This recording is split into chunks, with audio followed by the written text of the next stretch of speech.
So phenomenal, phenomenal. And so we have today two presenters. So we already met Andrew McGarry. So he gave the introduction talk to octoScope. And then the other presenter is Nandini, Venkatraman. And together they will be talking about, let me get the title, Personal Wireless Testbeds for SDR. So, and oh yeah, please. I'm not sure how you get, we should also activate it as well. There we go, green light.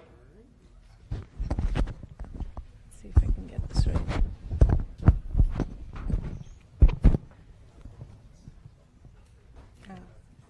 Okay, so let's welcome Andrew and Nandini.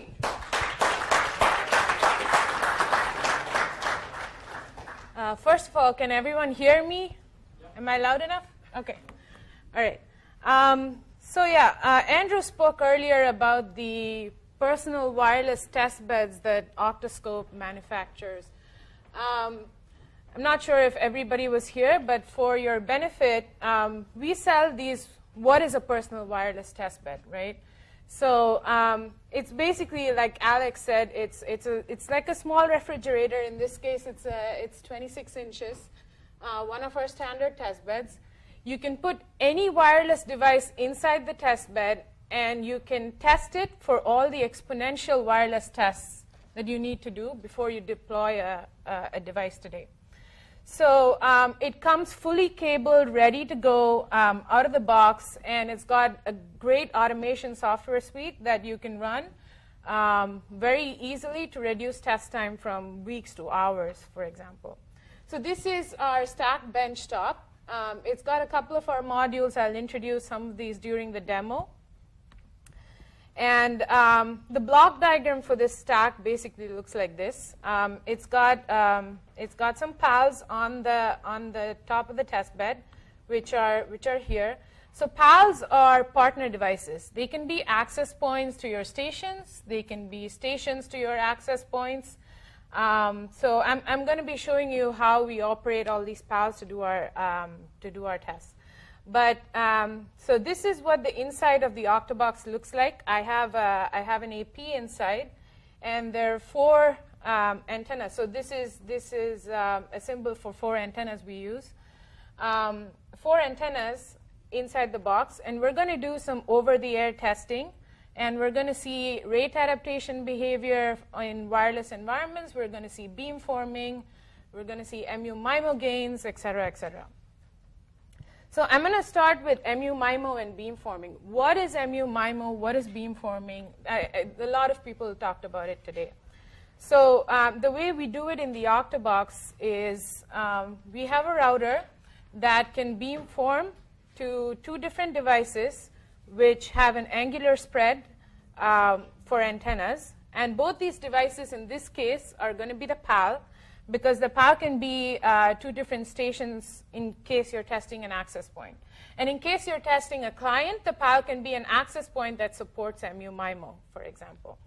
So MU-MIMO basically lets you do simultaneous transmissions to 2 different devices, or in this case, more devices, but I'm going to be showing 2 here.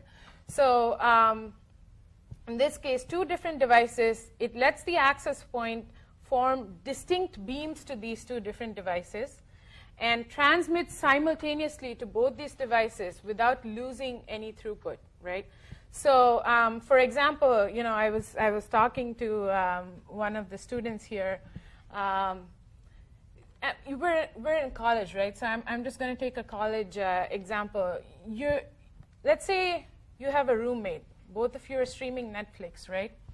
So not both of you are going to get great quality, right? So each of you are going to get only half the speed without MU-MIMO or beamforming of anything.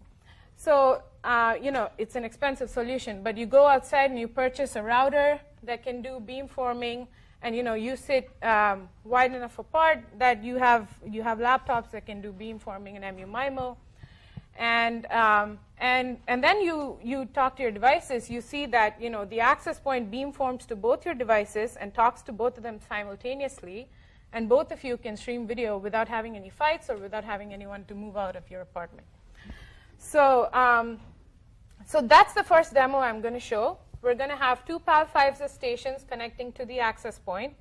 And all our devices in the testbed are controlled by the octoBox server, which has got some pretty cool software on it.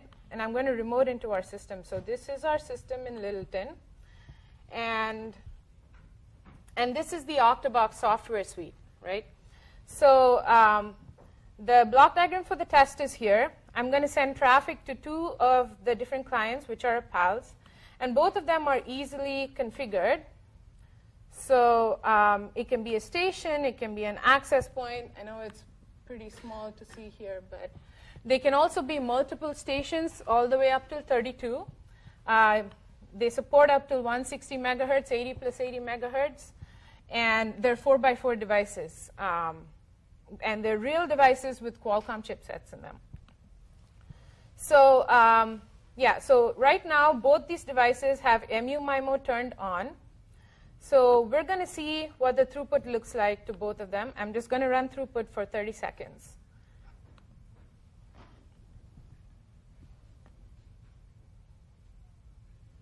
So what the software shows you here is aggregate throughput on top. And it also shows you the individual throughput to each of those devices. So you're seeing about 300 throughput to each of those PALs. And the aggregate throughput is 600 with MU-MIMO turned on. What you can also see down below is statistics from the PAL, like RSSI, rate, MCS, number of streams, bandwidth, everything in real time. So you can see all the real-time adaptation behavior for wireless devices right here. So you can see actually right now that the MCS is 9, and you're getting max data rate for SISO, which speaks to the very rich MIMO environment inside the octoBox and the isolation that it provides.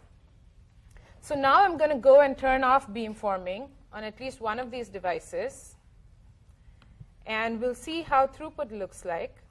So I'm just going to hit save. So the PAL reassociates to the access point without MU-MIMO on.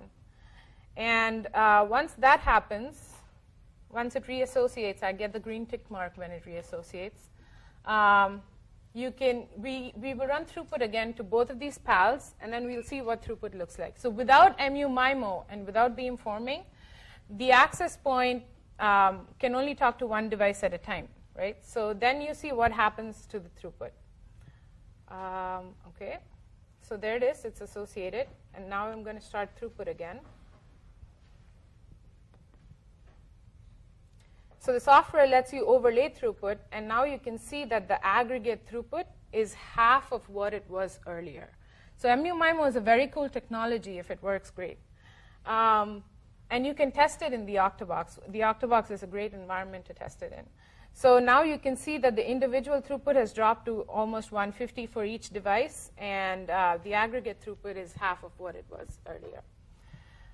So the second thing I'm going to talk about is how we show adaptation behavior for wireless devices in the octoBox chambers. So I'm going to do a throughput versus range test. So here, there's going to be one PAL that's associated to the access point, and the second PAL is going to monitor the access point in the link. And we're going to report real-time statistics like MCS, data rate, everything you saw. But what we're going to do in this test is we're going to step up this attenuator in 10 dB steps for every 10 seconds. Sorry, I think 5 dB, but anyway. So you'll see the real adaptation behavior that happens as the device moves away from the access point. And you'll see what happens to data rate, what happens to MCS, number of streams, everything. So I'm going to shift to that test.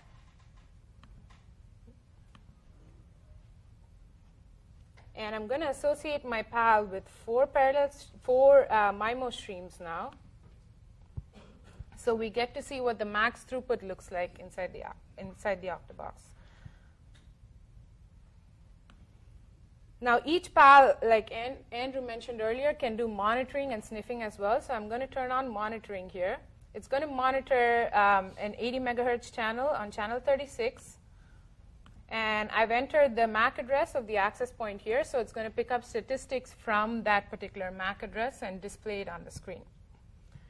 So you can see that the station is now associated on channel 36, and the monitor is up. I'm going to step my attenuator up from 5 to 65 dB in 5 dB steps for every 10 seconds. Start the test.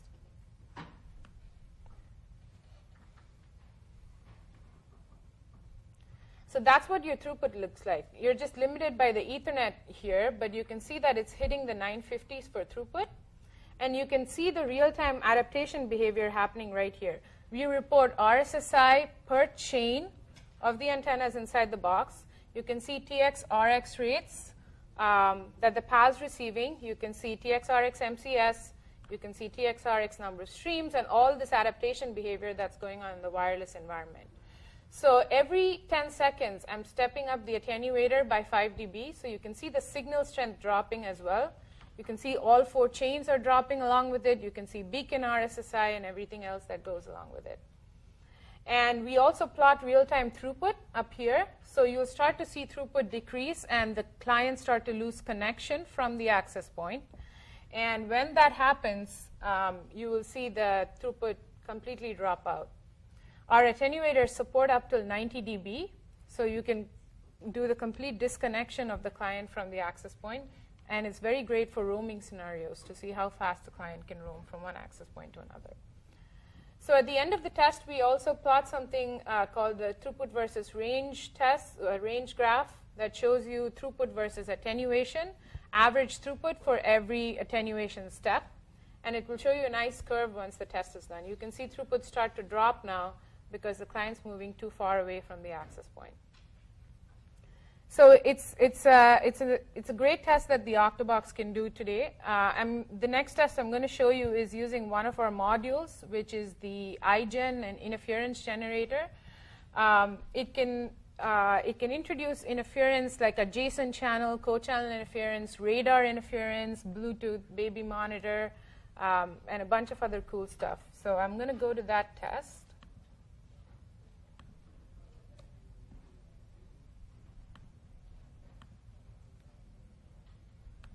All right, so that was just a previous test I had. But so I'm going to do the same thing I did now. I'm just going to run straight up traffic to that PAL that's associated to the access point. And what we're going to do is we're going to introduce co-channel interference using the Eigen. So you can see that, that the PAL is associated on channel 36. I'm going to take the Eigen and I'm going to whack one of the subchannels. So I'm going to kill this subchannel, channel 44. And we'll see if the bandwidth adapts for the device that's under test. And you can, of course, see bandwidth adaptation and everything using our real-time statistics plot. So let me open the Eigen. I should have had this open earlier. But anyway, so this is the user interface of the Eigen. It can do traffic interference like adjacent co-channel interference. It can also do waveform interference like radar, pulse, Bluetooth, baby monitor, and other stuff like that. So let's see. I'm going to dial down the interference a little bit, but I'm just going to jam that particular channel, and we'll see what happens. So all these parameters that you see, you can change on the Eigen. You can use any 802.11 interface. You can use any bandwidth, any channel. And you can introduce interference on any one of this. So I'm going to go and start the test. So this is going to run for 120 seconds. And we'll see what the initial bandwidth and throughput looks like. So throughput's at about 900s, 800s. But you see that the bandwidth, the TX and RX bandwidth here is 80 megahertz. So let's go and start the Eigen. Once the Eigen kicks in, this bandwidth is going to adapt down because I've basically killed one of the subchannels. So it has to adapt down from 80 to 40 or 80 to 20 depending on the levels of interference I'm introducing, which can be adjusted in the Eigen. So it takes a while to kick in, but now that it's kicked in, you can see the bandwidth has adapted from 80 to 40, and you can see the throughput go down. Right? And this is all very controllable. This is all, you can automate this entire test. I'm doing a lot of clicking around here, but this is all completely automated. We have API for everything that's published. So I'm going to go stop the Eigen now. Let's see if the device adapts back up. So you can see the adaptation behavior of the device. Ideally, it should have adapted back up to the max throughput, but you see that this device is slowly getting there. So all this adaptation behavior, and you can see why it's slowly getting there. You can see that the bandwidth, the received bandwidth was low. It didn't go back up as fast as we wanted, and then it slowly got back to what it was. And that's where your throughput gets to. All right, so this is an interference test that we can do, but we have plenty of other tests, and I'm going to let Andrew talk about what he's working on with the octoBox today.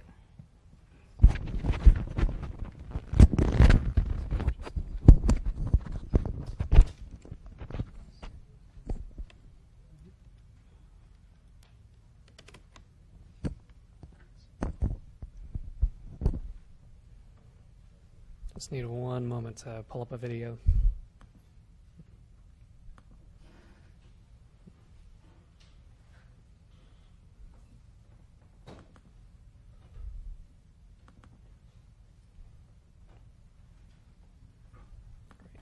Great.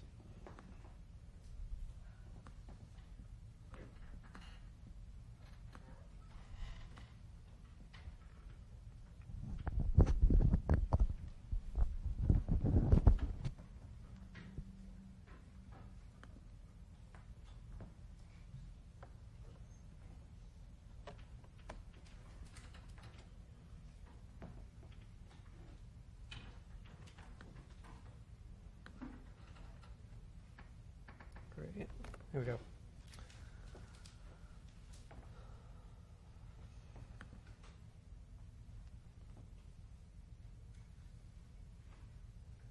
Fantastic. All right. So, we're at octoScope. We're working on a new project that we're calling Triathlon. And this project is meant to allow you to view multiple layers of analysis together in the same window. So what we want to be able to do is be able to show throughput versus time curves, as well as monitor data from the PAL, which we just saw in our live demonstration there. View that kind of a data versus time view simultaneously with PCAP captures of the underlying Wi-Fi traffic. And then in addition to that, the new element that we're adding here is that we're adding in a National Instruments VST in order to augment these views with additional RF and phi layer measurements. So what we want to be able to let you do is click on a portion of this throughput versus time curve, pull up the sample of packets that correlate with that time interval, and then drill down even further by allowing you to click on a specific packet of interest. Maybe there was an error in there that you noticed. It's not coming in at the right channel bandwidth that you expect, and be able to pull up a whole host of measurements in the RF and phi domains so that you can debug the problem. So I have this is a block diagram for a demo system that I have back at the office. So inside the octoBox chamber, I have a mobile phone, and I'm running Wi-Fi traffic to that phone from one of our PAL modules, right? So the signal path is outlined in red there. So as the PAL is generating traffic, the National Instruments VST is going to sample the RF traffic. So what I can do now is, here we go. Here's a picture of the inside of the chamber, right? Give you an idea of what it looks like in there. Similar to the other test that we just showed you, right? There's a mobile phone in there, as well as an antenna array on the right side to introduce the RF signal into the chamber.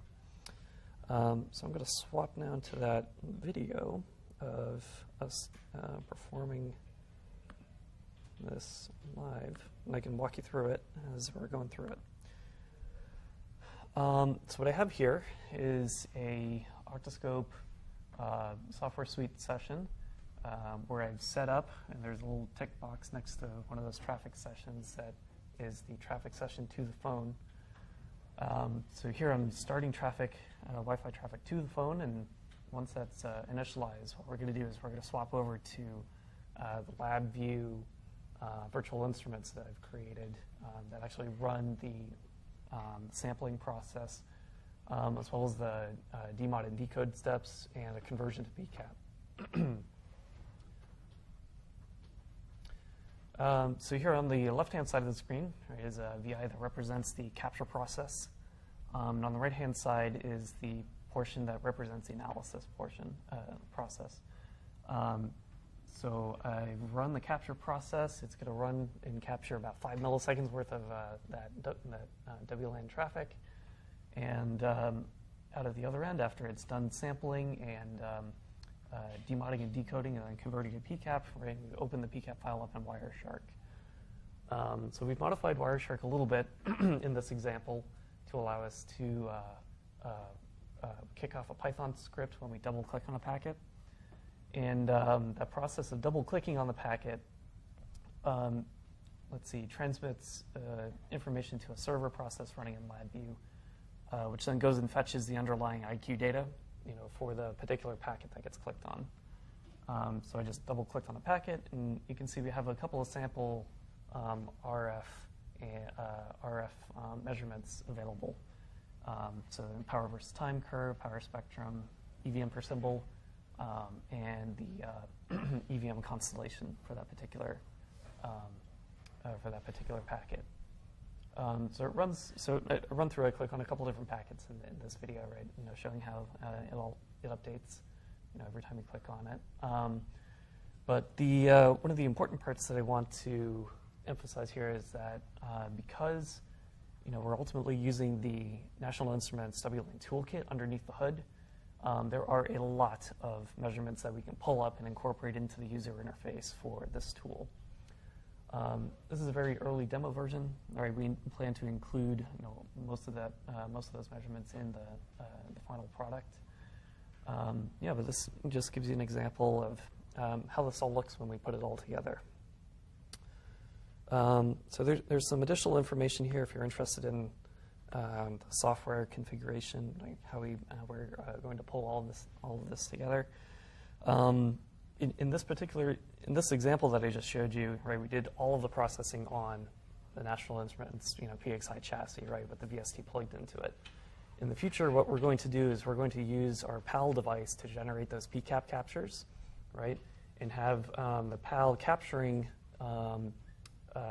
simultaneously with the VST, right. So if we synchronize the captures on both units, right, in time, then we can correlate, the packets, the packet arrival times in the PCAP file with, the underlying IQ samples. Here's a list of, some of the measurements that'll be available later on. But that's a quick demonstration of what our triathlon system is all about. We're making good progress on it, hoping to demo the full thing soon.